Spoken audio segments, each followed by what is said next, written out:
So I'm going to demo the makeup look that I showed you here. So let's go back to that chart. So I'm going to demo this on the model. And I'm going to show you how I blended all of this to look natural.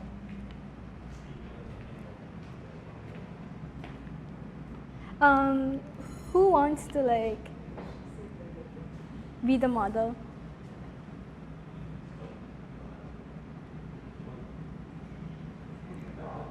Yeah, anyone could actually be the model kasi parang okay din siya, parang may experience yun, di ba? Like, everybody likes these kinds of looks. So, if you want, you can actually experience it firsthand. Do you want to be the model?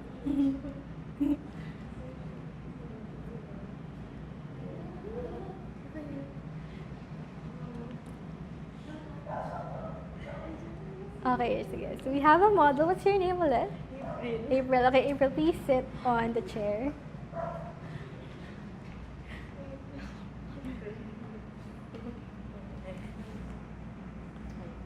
Okay, so April, right? Wala ka pang kahit anong makeup sa face right now?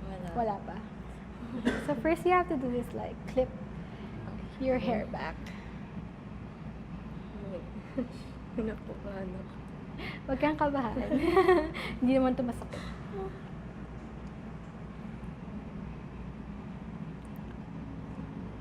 Okay, so wala pang kahit ano si April sa face, like even foundation at all, wala. BB cream, wala. So we have a clean canvas. So this is what we want when we start doing a client's makeup. Kasi sometimes I get clients and then I ask, are you wearing makeup na ba? And they're gonna tell me, yes ate, I'm wearing concealer na and foundation, pero patungan nyo na lang po. But that's very unethical and it may cause your client to break out pa if nag-layer ka pa ng extra foundation on the face. So it's good to remove every ounce of makeup on the face muna before starting. Huwag ka mahiya. Okay, so first I'm gonna hydrate her face para when we apply the makeup, very smooth siya. Yeah, please close your eyes. So I'm using the Evian Mineral Water Spray para lang mag-add ng hydration.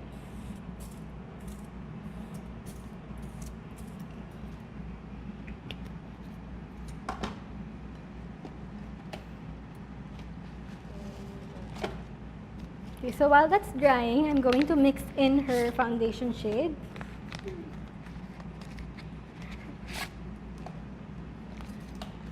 So I usually have a palette like this that I use to mix the foundations. Para hygienic siya as compared to like using it on your hand or like kung saan mo lang i-mix. So for today, I'm using this brand.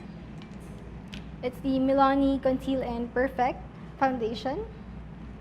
So I have two shades here, but I want to get her shade talaga. So I'm going to mix the two shades together. I'm gonna add like a quarter of a pump.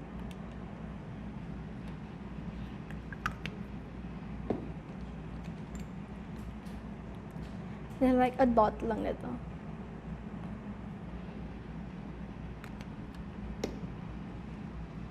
Then with the spatula, I'm gonna mix it lang.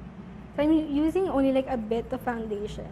Kasi we don't want the foundation to cover like the skin entirely. We want the skin to be peeking through pa rin the foundation. So when applying this, you could actually choose to use a brush or a sponge. I usually use a sponge, but what I have right now is my brush, so that's what I'm gonna use. It's okay lang naman. So I'm gonna spray a bit of water din on the brush para di siya masyadong dry. Then I'm gonna apply the one that's left on the spatula on the brush para we won't waste product.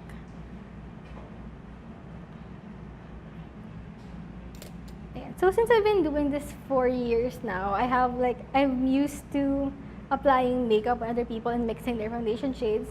But if you're like still lost, like how do I know my perfect foundation shade? You want to test it here, or like here on the jawline, para not on the wrist, kasi usually your wrist your wrist is a different color from your face. So pag dito mo tinest, tapos pag nilagay mo sa mukha mo, parang iba na yung color. So you want to test it on the jawline para kita mo like, okay, this will match my face, my neck, and also my chest. Okay, so with the brush, I'm not gonna apply the primer anymore since I don't need her makeup to last long since this is a demo. So, okay na hydrate ko na yung face niya. And with the product on the brush, I'm gonna like stipple it. Stipple meaning tapping motions with the brush. Like, even if she has a mole, I'm not gonna cover that up kasi that will really add to that effect na it's very natural looking. So with the foundation, I just want to even out her skin tone.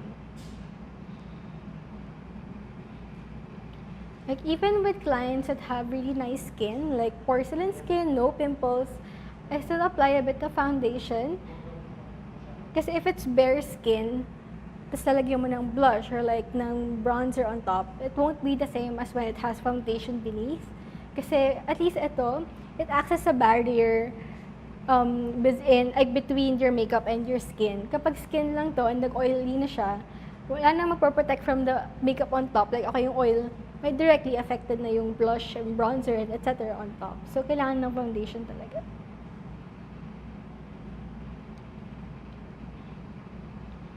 Okay, so make sure to get it on the jaw itself. Minsan kasi we stop blending until here. Kasi ito lang yung nakikita natin sa mirror, di ba? But if you tilt your head, makikita mo na may line pala na hindi na match sa skin yung, hindi na blended well yung foundation mo. Get a bit more. Sa chin,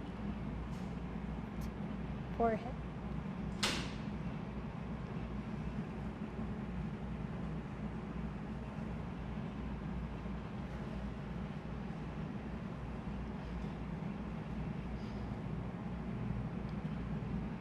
Okay, so when blending pala, you want to avoid doing this motion like yung wino-wipe.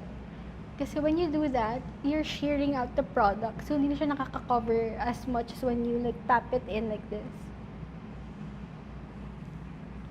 Face it.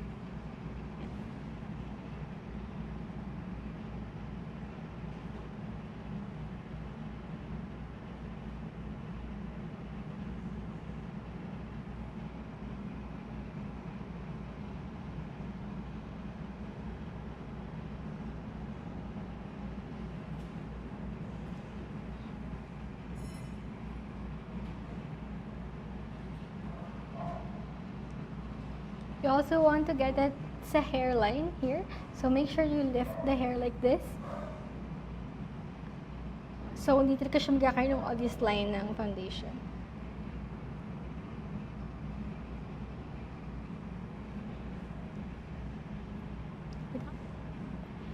Okay, don't forget the nose and yung sides ng nose. That's also very important. Kasi minsan nagiging red mga tao doon. So you want to even out the skin tone din sa area na yun. So I'm gonna leave like her under eyes bare for now kasi I'm gonna apply concealer afterwards.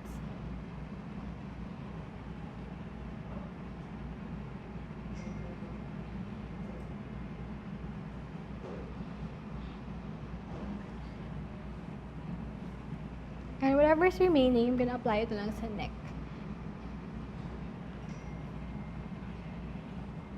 This will ensure na parang at least until the neck, makita mo na may coherency yung color ng face. Anong feeling so far? Masakit ba siya? Hindi po. Ang Hindi. soft na. Diba? Soft siya. Sometimes nga, clients also tell me kapag soft yung brushes, parang masyang massage. So nakakaantok siya. Which is a good thing kasi of course, kapag client ka na nakaupo dyan for like mga 2 hours, gusto mo comfortable ka. So now that I've blended in her foundation really well, I'm gonna conceal yung mga certain areas na kailangan tayo conceal. So I'm not gonna use like a thick foundation all over. That's gonna ruin the parang natural look ng makeup.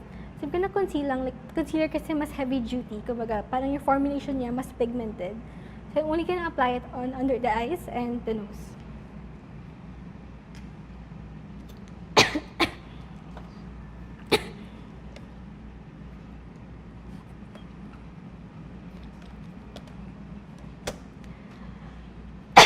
Sorry.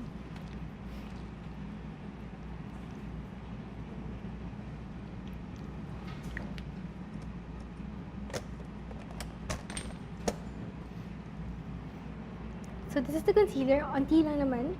Look up.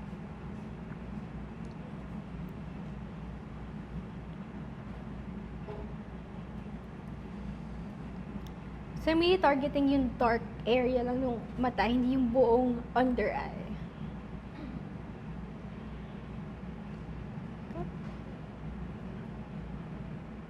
So with concealer din pala, it's like parang 1 to 2 shades lighter than your foundation. Pero I mostly stick to like 1 shade lighter lang, para hindi siya ganun ka-ghostly tignan under the eyes, because it's gonna make it look so unnatural.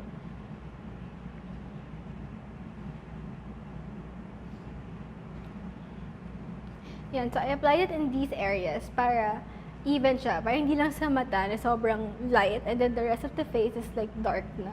The rest of the face is dark. So gusto ko balance yung highlight. So sa high points, like middle of the forehead, nose, chin, under the eyes. I'm gonna take like a brush like this, parang concealer buffing brush siya. Look up lang. Again, tapping motions, para hindi mawala yung coverage.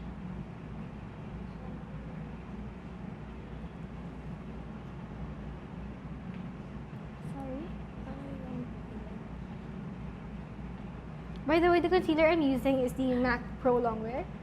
Also, with concealer, avoid like smiling kapag ina-apply kasi may tendency siyang mag-crease, parang nagsasettle siya sa fine lines na nakakreate when smiling.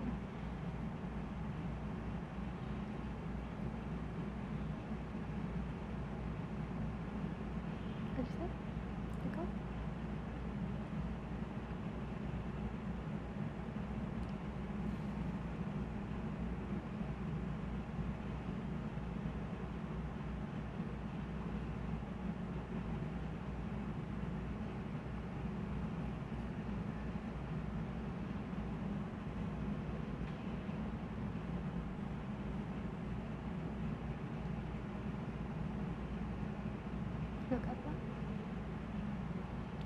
Ito.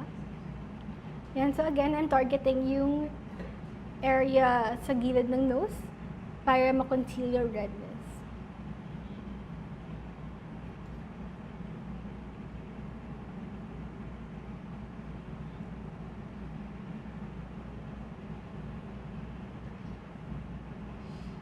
Look up ulit. So whatever's remaining, I'm gonna apply it lang sa areas na I further want to conceal. So look up lang.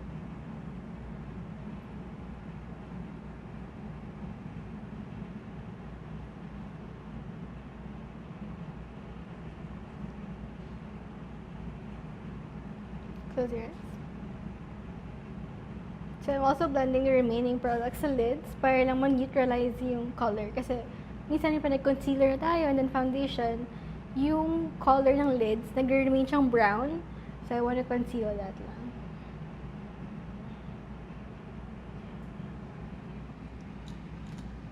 And then taking the same foundation brush, i-buff ko lang siya ulit para mawala yung obvious lines ng concealer.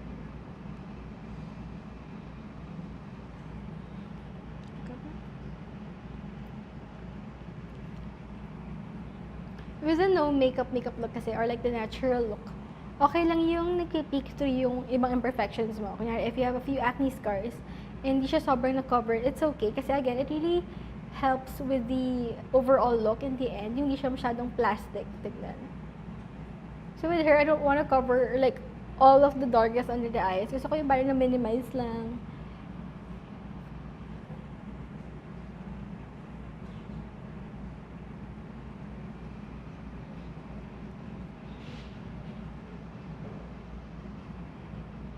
Nahirapan na po ba kayo sa face? Hindi nga eh. And then, since I've done the base, like foundation, concealer, like what I said earlier, I have to set it with powder.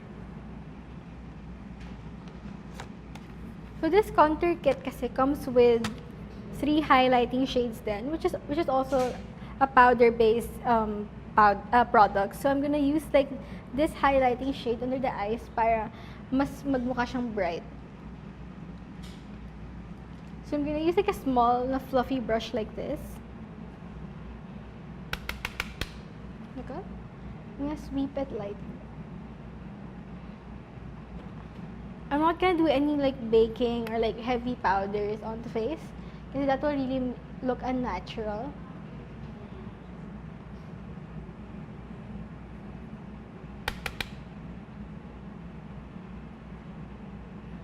I'm applying this highlighting powder only on the center na I highlighted. Okay.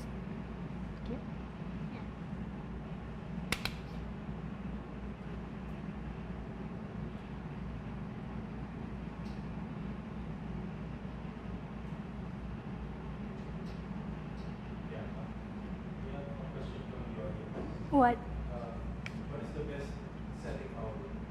Best setting powder. For me, it's currently the RCMA, no color powder. I really like this, especially when I want to bake the under eyes or I want to set the foundation and it will last a lot longer. I use the RCMA no color powder. So I'm also going to use this on her for the rest of her face later on.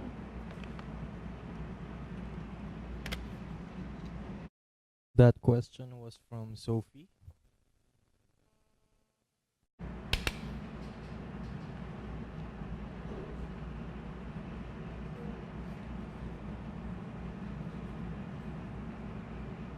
So now that I've highlighted the center of her face, I'm going to set the rest with the powder I talked about, which is the RCMA no color powder.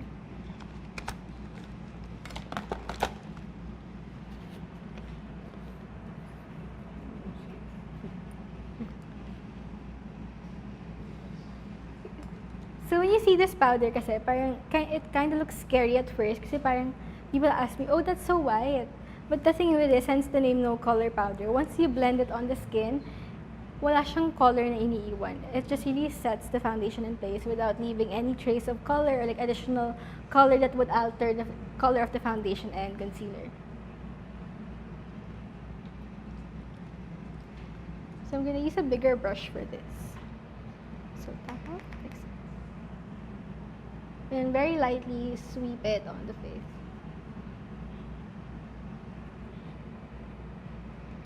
You see it? The other side.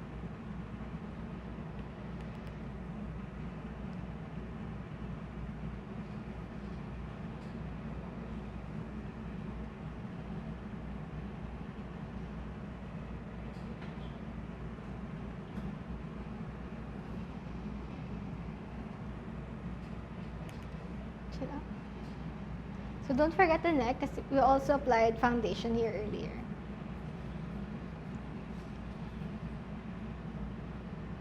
So this is her base makeup done. So again, I used foundation, concealer, and then powder.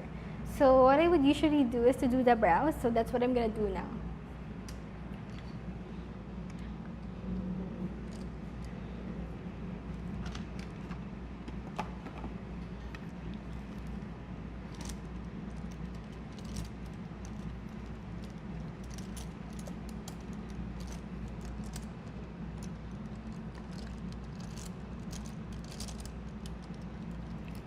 So for today, I'm going to use a brow powder.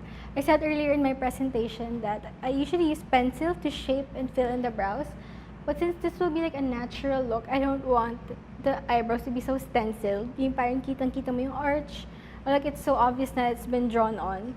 So I'm gonna use powder to like lightly fill in the brows lang.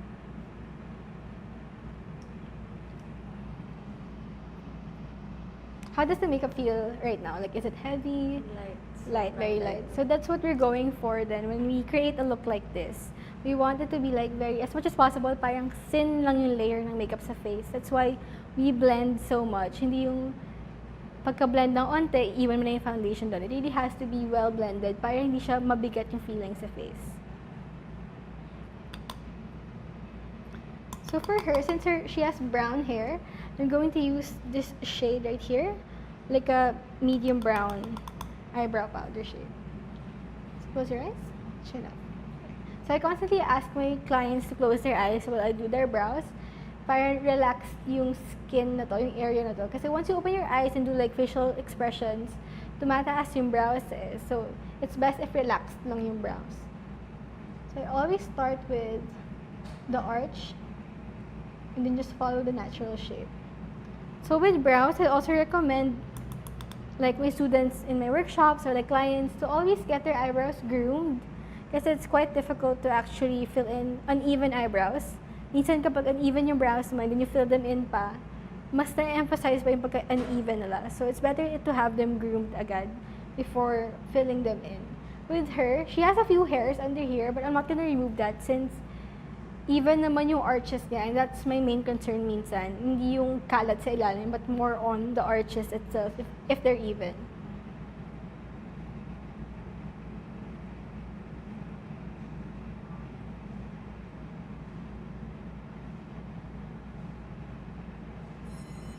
So, light strokes lang. Very light strokes. Hindi yung isang drawing lang ng line na ganun. So, by using like minimal and short strokes, you can create this very natural, parang filled in look.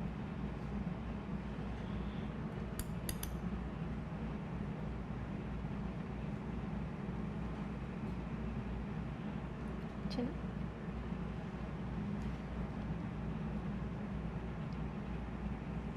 So once you get to the front of the brows, I usually don't pick up any more product. I use whatever is left and then just lightly feather the brush in.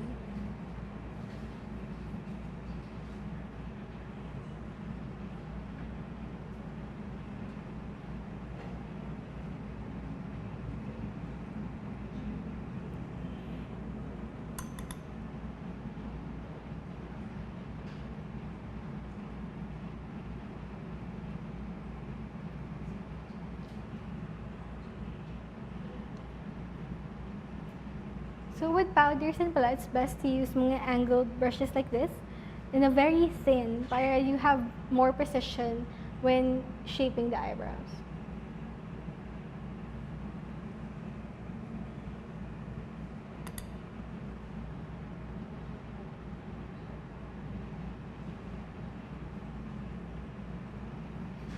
And so once you're happy with the shape, I always use a brow spoolie after to get rid of the excess product as well as blend the product onto the brow hairs.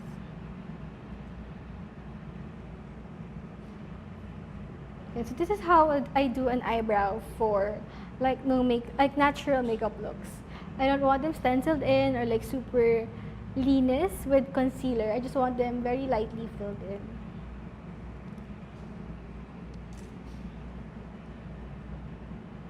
Okay, so face the other side. So same with the other brow, I'm going to start with the arch beneath and then work my way outwards and then inwards.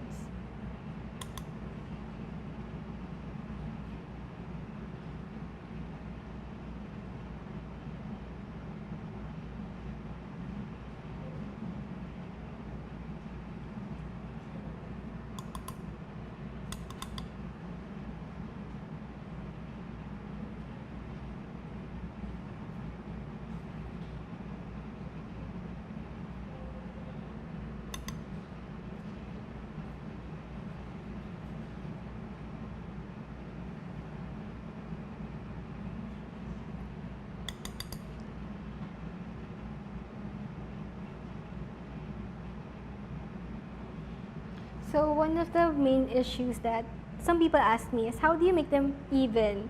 Pero sometimes pantay na maganda na isang brow. How do I make it as even as the one I did earlier sa other side? So minsan kasi dahil nga pumapasok yung idea na you have to groom your eyebrows or get them groomed. So when you get them groomed, parang at least kahit paano mas even na siya, wala na yung excess hair na nakaka-make na uneven yung itsura ng eyebrows mo. Pero also, I want to say na parang don't obsess too much about evening out your eyebrows. Parang hindi naman parang sobrang identical dapat eh. It just has to look like similar as best as possible. Pero hindi yung sobrang identical, parang like copy and paste yung brow. Kasi nagmumukha siyang unnatural. When I see people with super perfect arches, minsan na nadidistract ako. Like minsan yun na lang titignan ko. Parang nakaka-distract siya sa overall look ng makeup. Masyadong perfect yung eyebrows.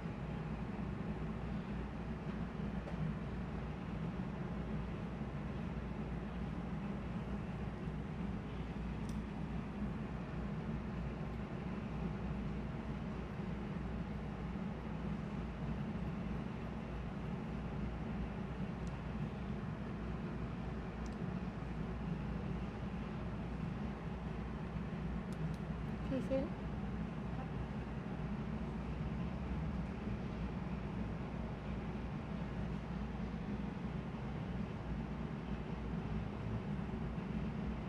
Okay, close your eyes.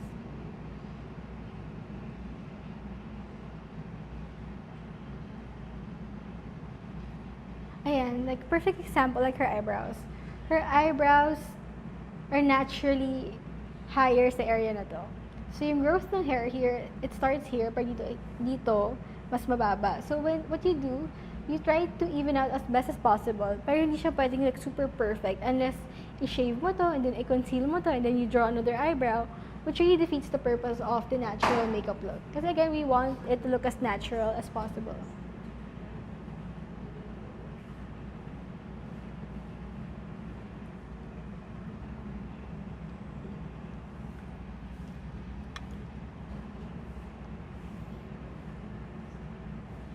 And then last step for the brows, I'm going to use a brow gel. Since she has brown hair and her eyebrow hairs are still black, I want to color them brown para mas mag-blend yung eyebrows niya sa makeup look.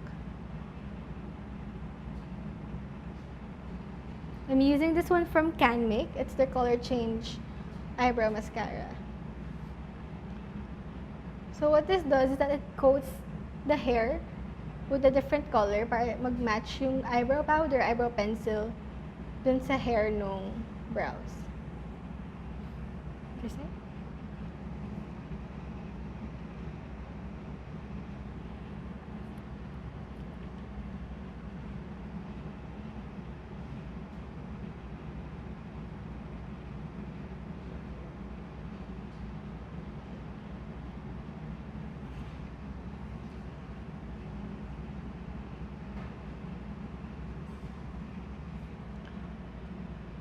Yeah, so these are the brows done.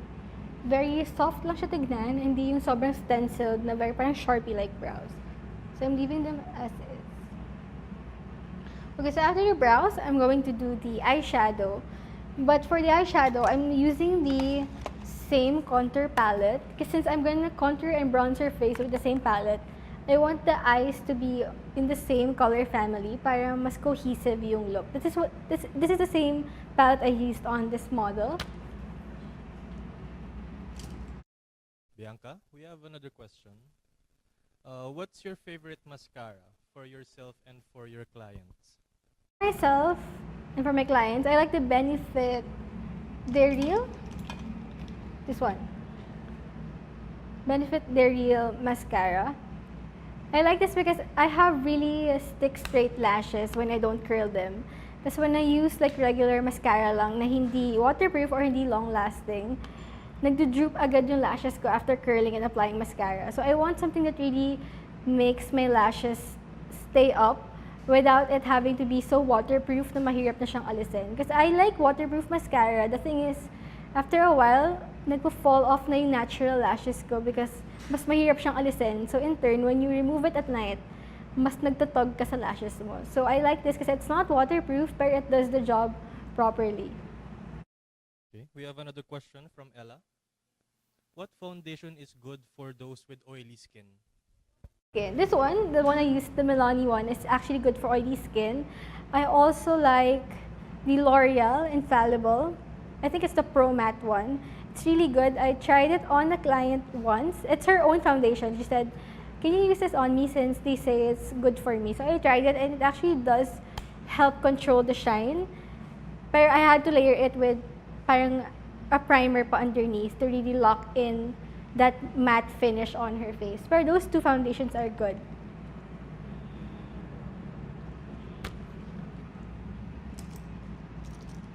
Okay, so again, going back on the eyes, I'm going to use this middle contour shade to lightly define the crease of her eyes.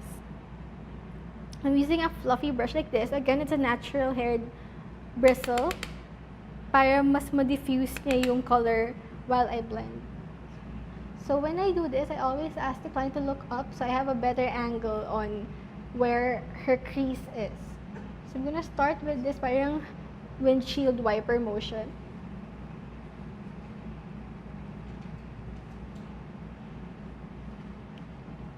And then after that color is there, I'm going to start buffing in circular motions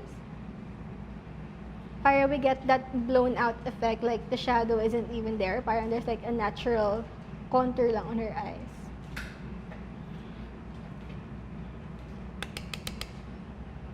So I'm just gonna add a bit more.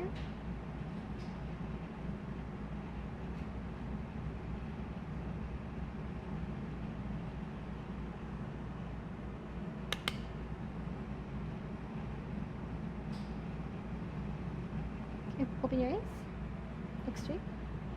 Ayan, so nagkakaroon siya ng onting definition here as compared to this eye na parang blank pa talaga yung lids niya. So with the natural makeup look kasi, what we want to achieve, close your eyes, what we want to achieve is parang a you but a better version. Parang hindi nag-alter yung features, kasi we're enhancing lang whatever the face already has. So, other side. So again, I'm going to do the windshield wiper motion. So, ganun lang, parang siyang rainbow.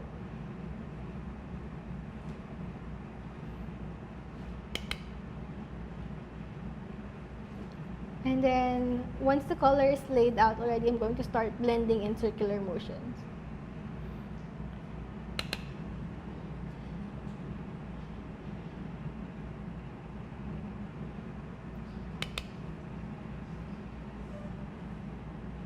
Open your eyes. Close your eyes again.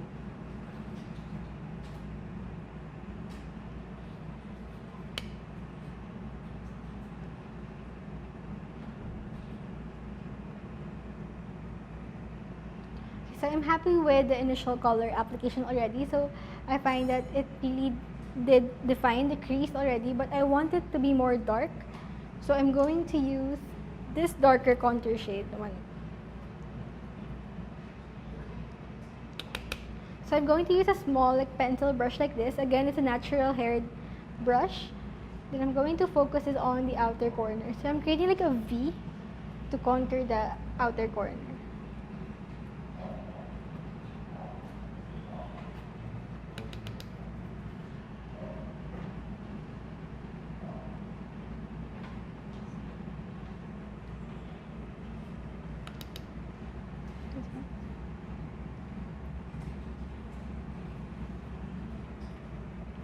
So I'm not blending it yet. I'm just trying to lay out the color before I go back in with the same blending brush for me. So face here. Close your eyes. So if you have a fallout like this one, you could just take a brush. This is why it's good na we powdered already before. Kasi if this wasn't powdered, so medyo tacky pa yung feeling ng concealer underneath the eyes. If you try to blend the fallout, it's going to smudge. So magkakaroon ng brown smudge. As compared to now, may powder na protecting the foundation. So once you sweep the powder, it just really glides smoothly.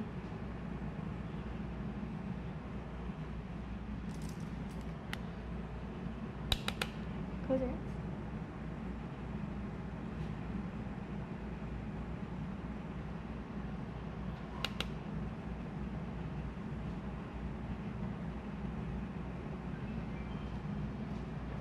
Open your eyes. So, when you have a client, it's good to ask them to open their eyes every now and then. Hindi yung all throughout, naka-close na yung eyes nila while you're doing all the work on the eyes. Kasi you have to know how it looks like when they open their eyes. Or like, make them smile. Like, can you smile? Especially with chinita yung client. Sometimes their issue is, kapag nag-smile sila, parang wala na silang mata. So, that's how you adjust the makeup. Parang you test it in different conditions. Like, if their eyes are open, or if nag-smile sila, or if they're looking down, kita ba yung makeup? Sorry.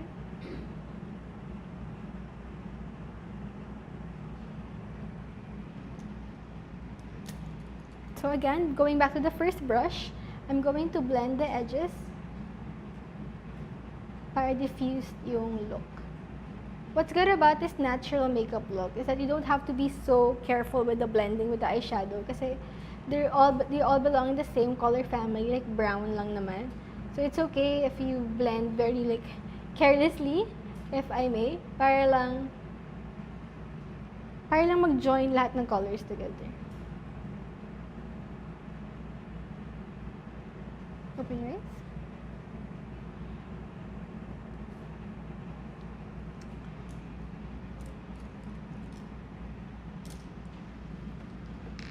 And then just to add a pop of shine, para lang di masyadong bland yung face, I'm going to use a cream eyeshadow from Maybelline.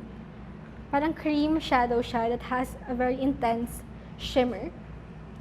It's really flattering on the eyes because it's gonna bounce off the light. So with this, I find the fingers work best. May question daw. Yes.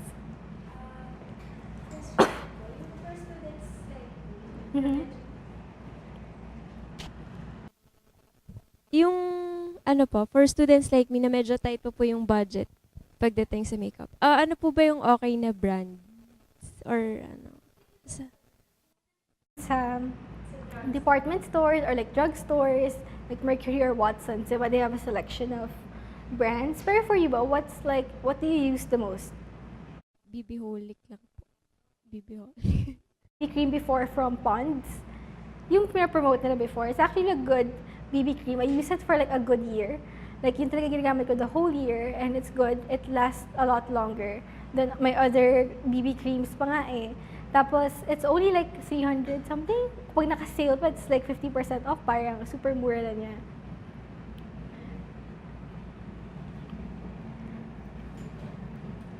So, again, I'm going to add a bit of shimmer on the lids para lang magkaroon ng onting color. Hindi siya yung parang flat matte lang.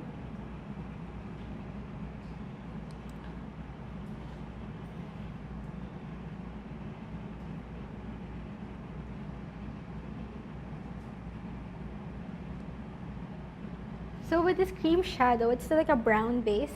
So I'm really using all brown tones para ma-achieve yung natural makeup look.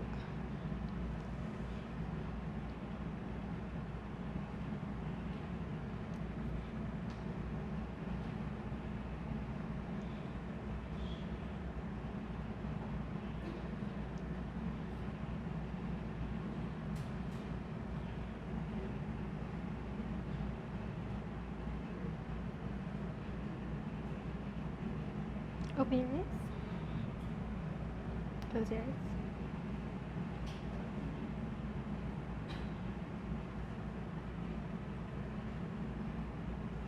Open your eyes.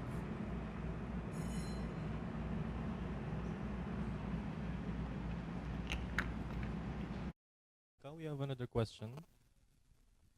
When you have oily skin, can you still use a highlighter? Of course, what you want to do kasi when you use a highlighter, I suggest powder highlighter, not liquid na, para it layers on top of your skin a lot more, parang matte, kumbaga, kasi it's a powder base. Parang yung shine niya is not sticking to your oils. Parang it's just layering on top of the powder you've placed already prior to applying the highlighter. Tapos, what you want to do when you have oily skin is to mattify yung areas na nag-oily, which is this area right here. So, once you've mattified these areas, like dito sa gilid ng nose, sa chin, or like forehead, you can now proceed to add highlight on areas you want to highlight.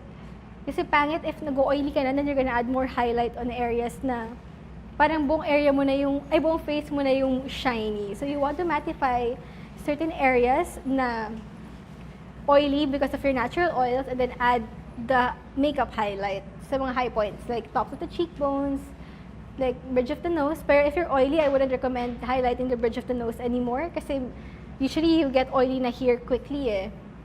So stick with the high points of the cheeks and siguro inner corners when you have oily skin. Kasi throughout the day naman, even if you don't do anything, if you have oily skin, kahit you run errands lang sa mall, nag-start na mag-produce ng natural shine yung mukha mo. So, limit the makeup highlighter that you will put and also avoid liquid highlight as much as possible. Okay, so tapos na yung eyeshadow sa top ng lids niya. Now, I'm going to apply eyeshadow on the bottom. So, I'm still using the same contour shade that I used sa crease niya. So, with a small like dome brush like this, I'm going to apply this on her lower lash line. So, can you look up?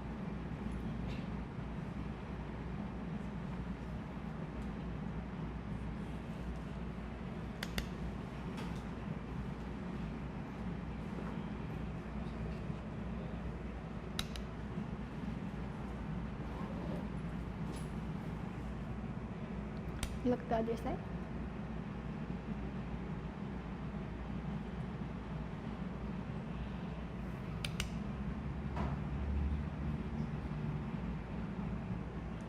Medyo nakakiliti siya, right?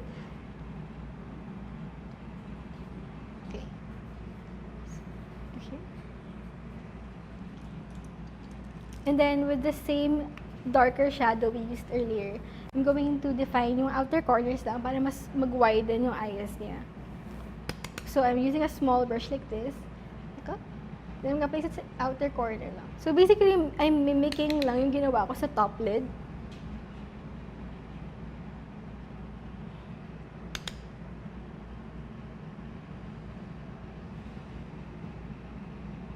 Also, if let's say you want to be a makeup artist and you're doing this on a client, be very careful when working on the eyes. Kasi one wrong stroke lang, pwede mo matusok yung eye or like pumasok yung eyeshadow sa mata. That's why I'm constantly tapping the excess para I don't put it all sa face niya and then makalat lahat and then mapunta pa sa eyes niya yung eyeshadow. See? Okay, so from here, I'm not gonna apply eyeliner anymore kasi eyeliner could sometimes look artificial. So I'm just gonna curl her lashes and then apply mascara.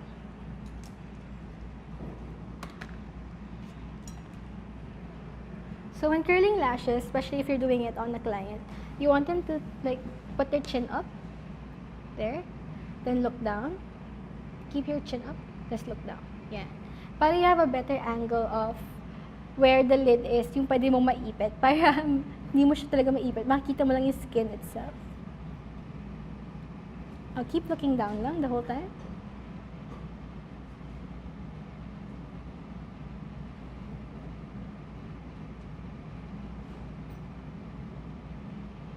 Okay, open your eyes.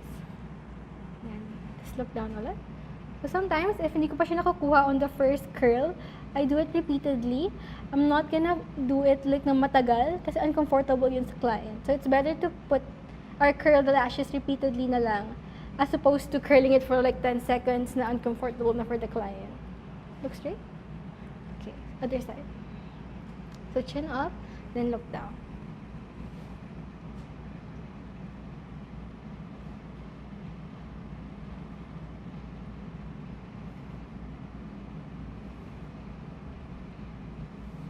Open your eyes.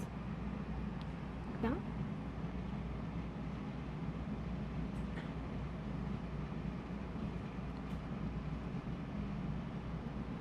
Here. Okay, so once I've curled the lashes, I'm going to apply mascara.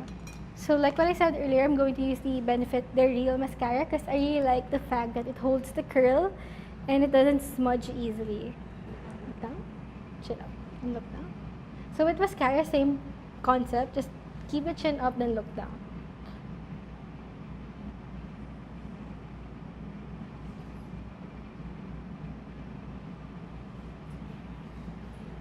Okay. So mascara and eyeliner are like the two things that are most uncomfortable for clients. So you have to make sure na you're very gentle when handling those areas of their face.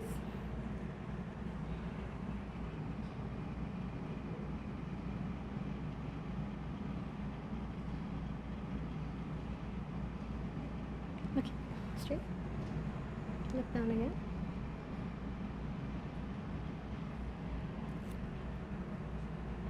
Look up.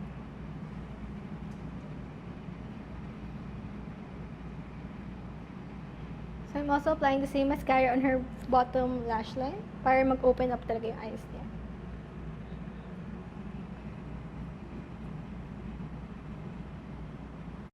So we have another question. How do you make nose contour more look natural? For me, it looks more natural when you use powder contour as opposed to using yung cream contour. Depends how you use it or where you're more comfortable. Ako personally, I've done more contouring with powder. So for me, na-master ko na yung pag-blend with powder contour, kaya mas mumukha siyang natural. Pero one tip I could give for people who want to contour their nose, don't use like mga bronzers to contour. Use a grayish brown shade, something like this. Maganda. Basta grayish undertone, grayish brown. Kasi that would look the most natural on your face. Since, like what I said earlier, our natural shadow sa face is more gray-brown. Hindi naman siya orange, like a bronzer.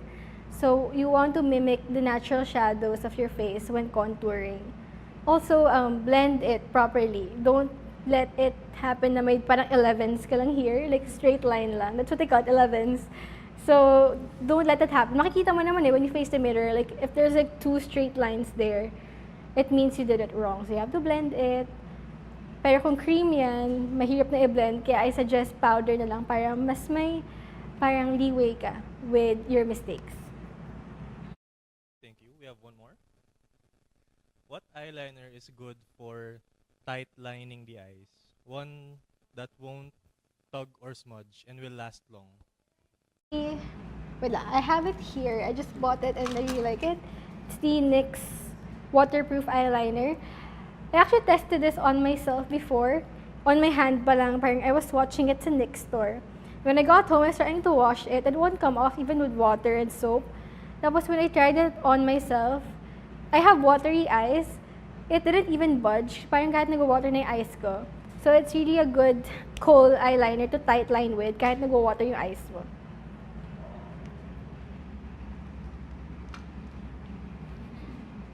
Ang dami nilang questions. Yeah. Ayan. So, now napapansin ko while I'm doing the eyes, medyo nag-start siya mag-shine here. So, it's normal for people who have combination to oily skin. So, what you could do is add a bit more powder on areas lang na nag-shine. Not all over, because that's gonna make it look cakey.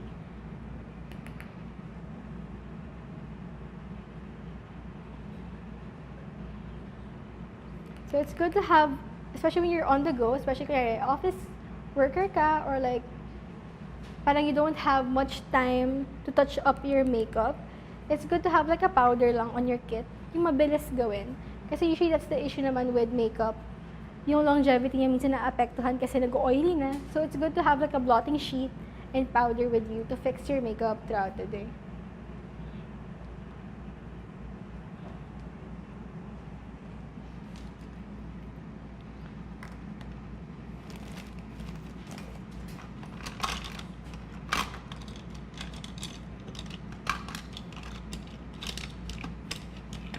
Okay, so now I'm gonna apply nude eyeliner on her waterline, like what I did here, para mag-open up yung eyes niya. So this is kinda uncomfortable, especially if di ka sanay.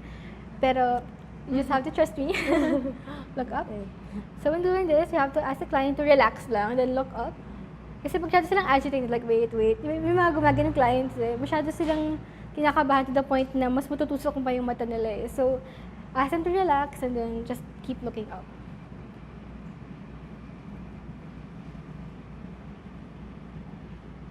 And then do it as quick as possible. So it's also skill. Parang hindi pwedeng dahan-dahan ka pa na ang bagal-bagal kasi uncomfortable na nga sa kanila and then diba, you're prolonging the torture.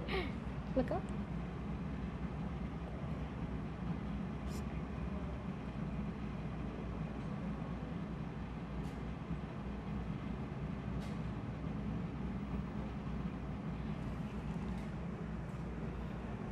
Okay, look up.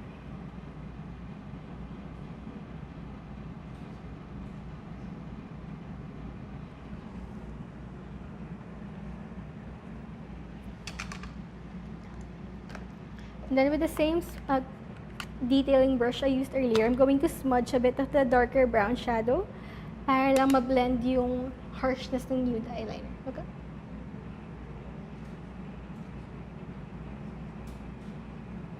Okay.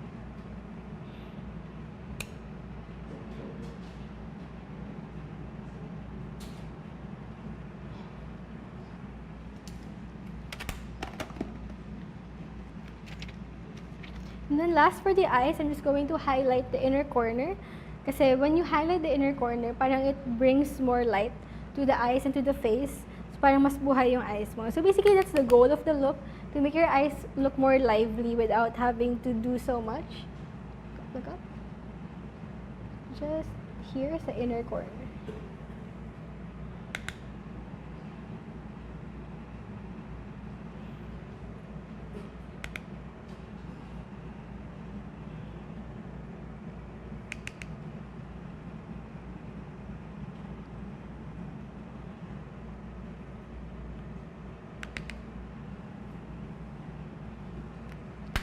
And then last step is to recurl the lashes. Since I'm not gonna use false eyelashes kasi nakakawala siya ng natural look. So I'm gonna recurl the lashes kasi since tuyo naman na yung mascara, I can recurl it. So chin up again, then look down.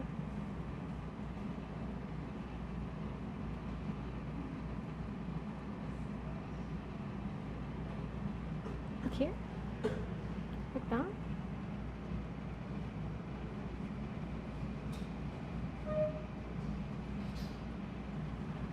Look here. Okay, so this is the eyes done na. Very soft lang, very brown. Tapos may onting shimmer para mag-bring in ng light sa face. So now what I'm gonna do is to bronze up the skin and as well as contour na din. With this, kasi I didn't contour na kasi the model has really nice bone structure na. Like yung cheekbones, yung mataas na talaga. So with her, I'm just gonna add a bit more color dito sa outer areas ng face niya. So since I'm not gonna do contouring talaga, more on like lightly defining and bronzing, I'm going to use this middle shade then para match dun sa eyeshadow niya. So with the same fluffy brush, angled brush, I'm going to dip it in, tap the excess. I'm gonna ask her to do this para lumabas yung area na to. So with this, I'm going to like buff it on the skin lightly para diffuse yung look, hindi yung parang stripe lang siya ng color here. Relax your face. Okay, do that again. So when doing this, you have to work slowly, hindi yung parang full-on color agad kasi mahirap na siyang i-adjust kapag sobrang dark niya na.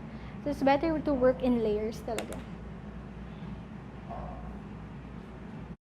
We have another question. What eyeliner are you using? On myself.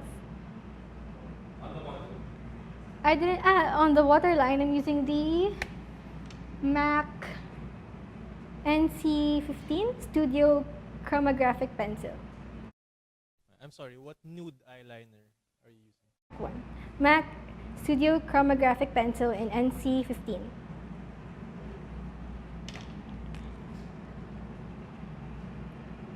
Gosh, pinagkaiba na yung face. Joke lang. Okay, so again, same principle. She does this face para mas mag-lift yung cheekbones so I could see where I need to define and add warmth.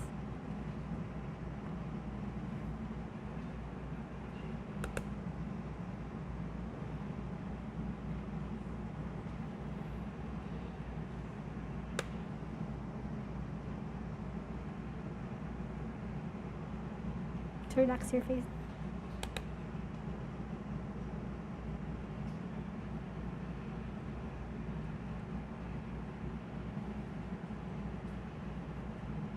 Chin up.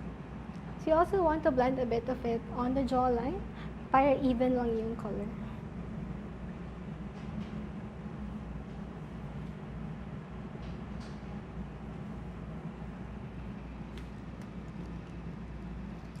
So now I'm also going to contour her nose para magkaroon ng definition kasi why not? Okay. So pag ganyan, kailangan din relax yung muscles sa face para, syempre, you have to draw a straight line and then blend it. So when they're doing a lot of facial expressions, mahirap gawin yung line na yun.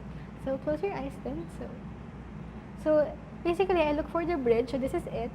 And then when I'm going to line beside that bridge. So I start at the tip. I'm using like a fluffy angled brush.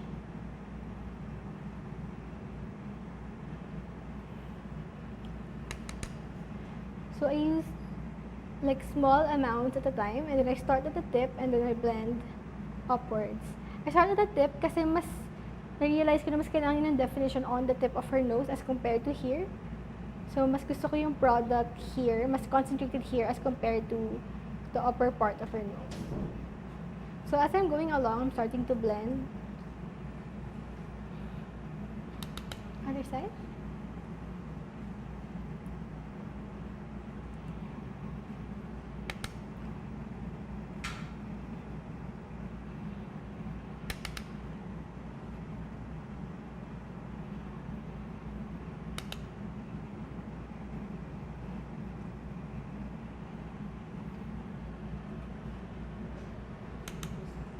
So you also want to add product here sa tip para mag-even out yung contour. Hindi na siya parang straight line agad.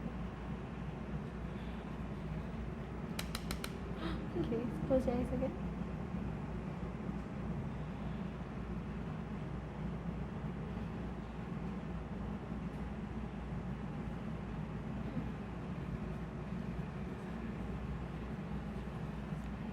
Okay. So I lightly contoured her nose. Ayoko ng sobrang harsh na contour kasi again, it's a natural look. Di naman kailangan na sobrang harsh yung contour kasi di naman siya pipicturean or like she's not gonna be under a different lighting situation. So for now, okay na yung ganyang contour.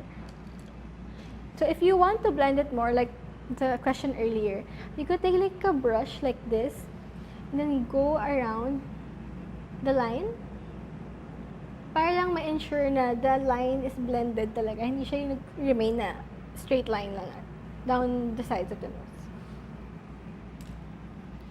So after that, I'm going to highlight the face. So like what I said earlier, you have to mattify the areas of the face first na oily, like the areas that are naturally oily because of your natural oils.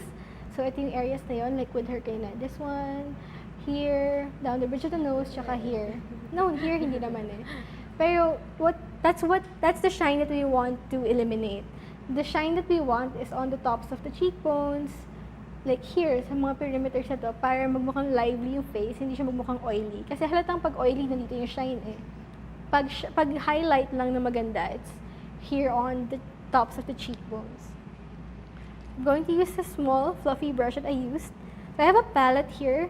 So iba-ibang colors siya. So I'm gonna use these two to mix. So I'm going to ask her to face here. Then here, on the tops of the cheekbones lang. Para hindi mo kang flat yung face, meron siyang dimension.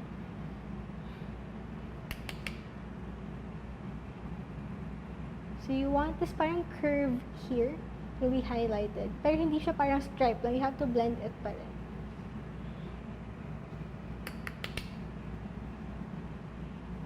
I'm using the Sleek Solstice palette pala.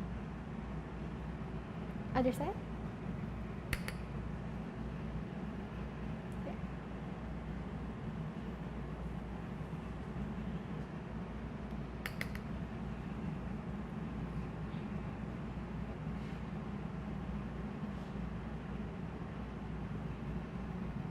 Here. So again, since she has combination skin na mas oily sa T-zone, I'm gonna avoid highlighting the nose or this area kasi through time it gets shiny on its own. So I want to avoid adding extra shine in those areas. So before I apply the blush, I'm going to apply a bit of petroleum jelly on her lips para once I'm ready to do the lipstick, na moisturize na yung lips niya.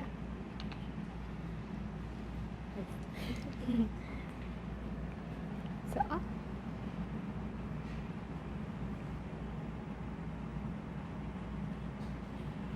Up.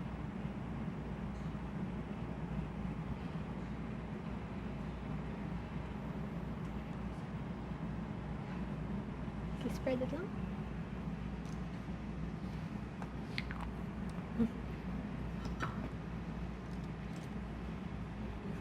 So I'm going to apply a bit of powder again while we wait. To fix lang the areas na medyo shiny.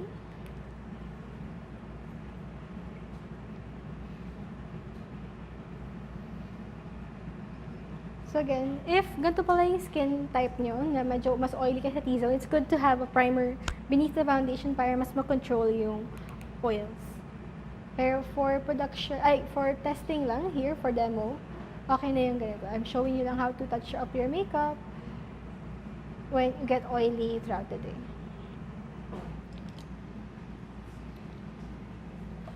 Okay, so for blush, I'm going to use like a baby pink color, pero not too parang fake na pink. Medyo warm yung tone, since warm yung skin tone niya. So with the same brush that we used to like bronze up the skin, I'm using it for blush as well. Okay lang yun, kahit mag-mix sila kasi para mas mag-blend yung bronzer tsaka blush together sa face. So, can you smile? So, I'm asking her to smile para lumabas yung apples ng cheeks niya. that is where we want the color. So in circular motions like this, I start to apply the blush.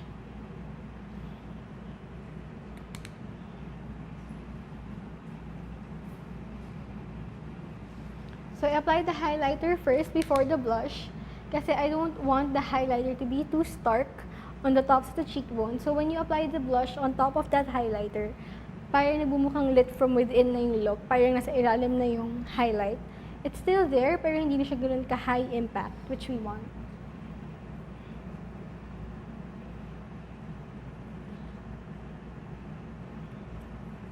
Other side, smile.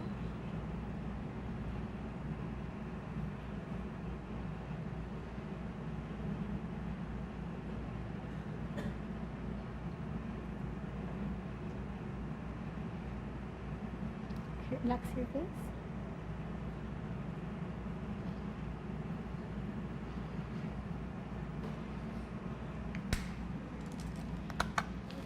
So now I'm going to ask her to blot her lips. So blot it here para mawala yung excess na moisture sa lips.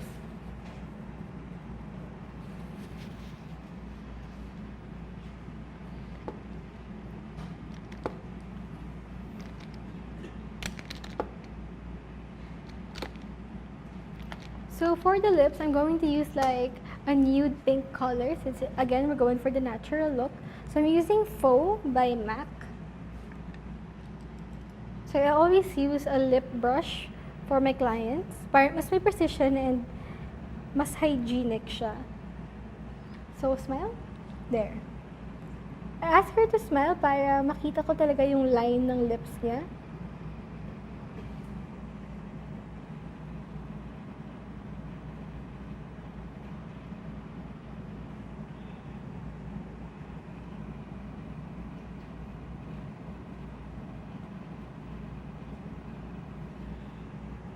Smile ba?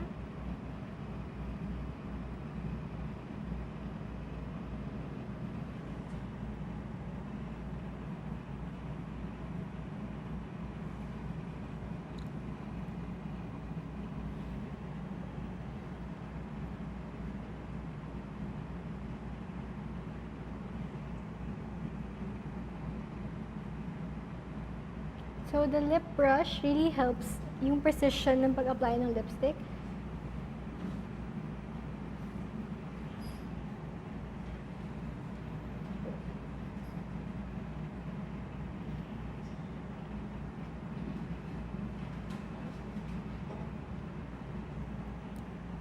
Open your mouth.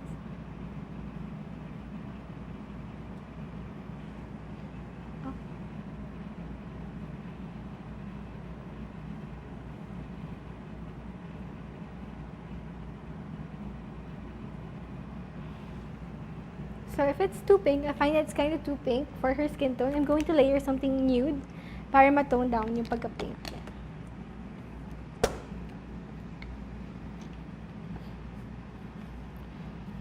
So I'm going to use Velvet Teddy by MAC as well para mag-layer. Smile.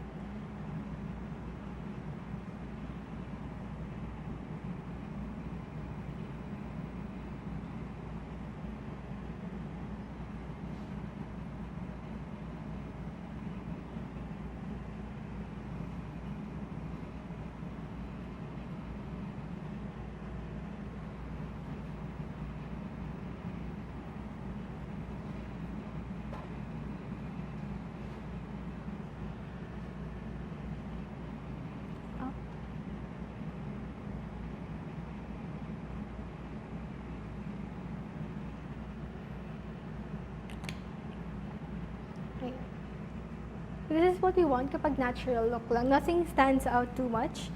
Parang everything is coherent sa face. So, walang sobrang nagpa-pop na lips or like super dark na eyeshadow. So, once you apply the lipstick, sometimes dun mo naman makikita if you need more blush or if you need additional makeup. So, for her, I'm gonna add a bit more blush.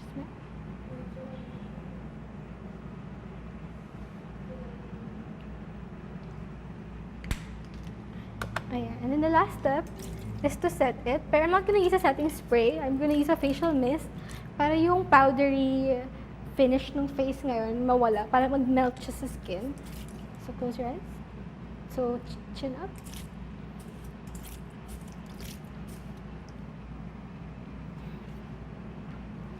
And so this is the final look. So no makeup look siya.